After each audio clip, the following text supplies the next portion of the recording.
Assalamualaikum warahmatullahi wabarakatuh. Saya Anisya Syafiqoh dengan NIM 200605110021 dari kelas Praktikum Struktur Data B. Di sini akan mempresentasikan sedikit mengenai metode insert untuk menyimpan elemen array secara berurutan atau dalam bentuk ordered array. Jadi untuk ordered array di sini ada metode insert dengan parameter value bertipe data integer. Kemudian di sini dideklarasikan array R dengan indeks n elemen yang nilainya adalah sama dengan value. Kemudian di sini ada increment dari n elemen. Di sini untuk menginkrementkan n elemen atau indeks itu tujuannya adalah untuk menambah sel pada array. Selanjutnya di sini ada dua loop yang biasa kita sebut dengan nested loop. Untuk loop pertama itu adalah loop dengan variabel i. Jadi dia akan melakukan perulangan ketika i sama dengan 0 sampai i kurang dari n elemen. Jadi ketika i sama dengan n elemen atau lebih dari n elemen, maka loopingnya akan berhenti. Kemudian untuk for loop yang kedua, ini ada for loop bervariabel j. Jadi sini sendiri adalah i plus 1. Jadi misalnya di sini indeks ini bernama i, kemudian ini j. J itu sama dengan I plus 1. J ini I plus 1, letaknya di sini. Ya. Selanjutnya itu di sini kita punya kondisi yaitu ketika array berindeks I lebih besar dari array berindeks J. Jadi array berindeks I di sini adalah yang ini. Jika array ini lebih besar dari array berindeks J. Jadi di sini kita misalkan untuk value yang akan kita tambahkan itu berindeks J. Maka di sini ada variabel temp atau temporary. Di sini berfungsi untuk menukar posisi dari array i ke array j dan begitu juga sebaliknya. Untuk di sini variabel temporary itu nilainya sama dengan array i. Jadi di sini i itu sama dengan temporary. Kemudian selanjutnya itu array i sama dengan array j. Jadi array i di sini yang ini itu sama dengan array j. Artinya posisi dari nilai 77 ini akan berpindah ke indeks kelima. Seperti ditandai dengan panah ini. Kemudian array kelima akan pindah ke 6 akan pindah ke 7, begitu juga seterusnya. Selanjutnya yang terakhir itu array j itu sama dengan temporary.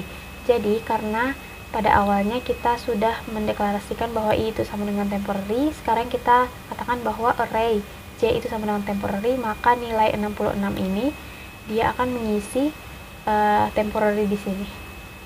Nilai kosong di sini, sel kosong di sini. Jadi seperti itu. Coba kita run. Oh ya, kita tambahkan dua value. Coba kita tambahkan dua value.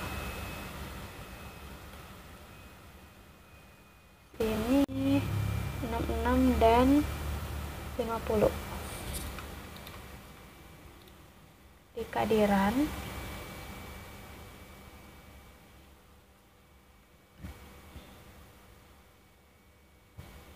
maka didapatkan hasil seperti ini. Nilai 50 dan 66 itu sudah berada pada posisinya. Jika sebelumnya tanpa ordered array, maka 66 akan berada di sini dan 50 akan berada di sini. Seperti itu. Kemudian untuk soal yang kedua yaitu mengenai binary search. Untuk binary search ini ada metode find dengan parameter key bertipe data integer. Di sini saya mendeklarasikan batas bawah. Jika kita lihat pada gambar di modul itu sudah jelas, ini ada batas bawah dan batas atas. Untuk nilai dari batas bawah sendiri itu bernilai 0 karena dia dimulai dari indeks 0. Dan untuk batas atas karena dia berada paling akhir, jadi nilainya adalah panjang dari array dikurangi 1. Kemudian di sini ada while. While di sini untuk mengecek apakah batas bawah. Jadi batas bawah dan batas atas itu tidak boleh saling bertukar tempat. Ketika batas atas dan batas bawah sudah bertukar tempat, contohnya seperti ini. Misalnya batas atas dia mencari key hingga dia berada di tempatnya batas bawah, dan begitu pula sebaliknya, maka artinya berarti kita sudah mencari key di semua tempat. Berarti bisa kita katakan bahwa key tersebut tidak ada di array yang kita cari. Ya, selanjutnya maka di situ kita tambahkan while ketika batas bawah itu kurang dari sama dengan batas atas. Jadi batas bawah itu kurang dari sama dengan batas atas, maka akan maka di sini saya deklarasikan integer core in atau middle di sini. Integer middle ini sama dengan batas atas ditambah batas bawah ditambah batas atas. Jadi batas bawah ditambah dengan batas atas kemudian dibagi 2. Seperti yang kita ketahui itu adalah rumus untuk mencari nilai tengahnya. Kemudian di sini ada kondisi yang pertama, yaitu ketika key-nya kurang dari nilai tengah atau array yang berindeks nilai tengah, maka batas atasnya itu sama dengan core in dikurangi 1, middle dikurangi 1. Jadi nilai tengah ini dikurangi 1, batas atasnya berada di sini. Jadi ketika key-nya itu kurang dari nilai tengah, tentu saja key-nya pasti ada di sini. Dan kondisi lain ketika key-nya lebih dari nilai tengah, jadi pasti ada di sini. Maka batas atas ditambah 1.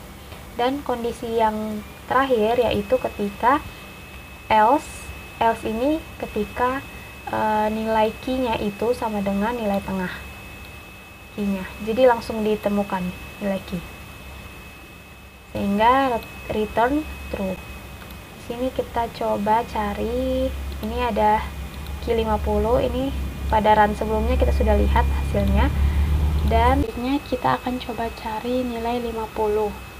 Nah, ini ditemukan nilai 50-nya. Jadi seperti itu, mungkin hanya itu yang dapat saya presentasikan. Kurang lebihnya mohon maaf. Wassalamualaikum warahmatullahi wabarakatuh.